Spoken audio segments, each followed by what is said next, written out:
A massive water break in Alexandria, Virginia has caused serious traffic delays for commuters between the intersection of North Howard Street and North Jordan Street.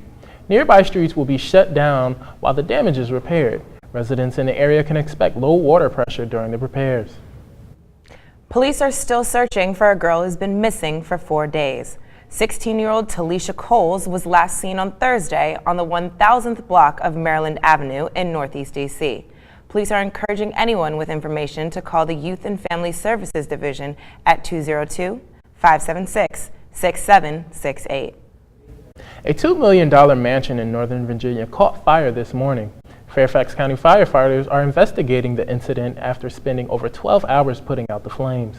Fire officials say a lack of fire hydrants in the neighborhood presented a major challenge in stopping the fire. 6 people were inside at the time, but managed to evacuate the mansion with no injuries. The lights are back on at the Washington Monument today. The lights went out briefly on Sunday night. This is the 3rd time in 2 months the lights were out at the 555-foot monument. The reason for the power outage is not known, but it is one of many issues tormenting the 132-year-old symbol of Washington. Uber is investigating sexual harassment claims after receiving complaints from a former employee. Susan Fowler said on her personal blog that she was harassed by her supervisor. Fowler says her reports were ignored by HR. The chief executive of Uber opened internal investigations on Sunday. Washington, D.C. is joining 6 other U.S. jurisdictions in permitting terminally ill patients to end their own lives. On Saturday, the D.C. Death with Dignity Act went into effect after congressional Republicans were not able to block it. Aaron Lerner reports.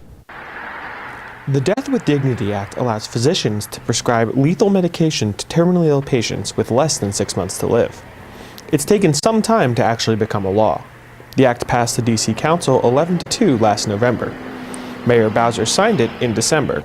And now the mandatory 30-day review period has passed. It's finally a law. While it seems like a clear decision to move forward with more treatment or not, it's very, very shady. It's very emotional. When we take the Hippocratic Oath as physicians, we hold on to do no harm, probably the most of anything. And when a patient chooses to die, and if it's an assisted death, do physicians do harm then? It's very questionable. It's a very fuzzy area. So it's difficult for us because we take that oath very seriously and to heart. The act has several specific conditions that must be met before a patient is given the medication.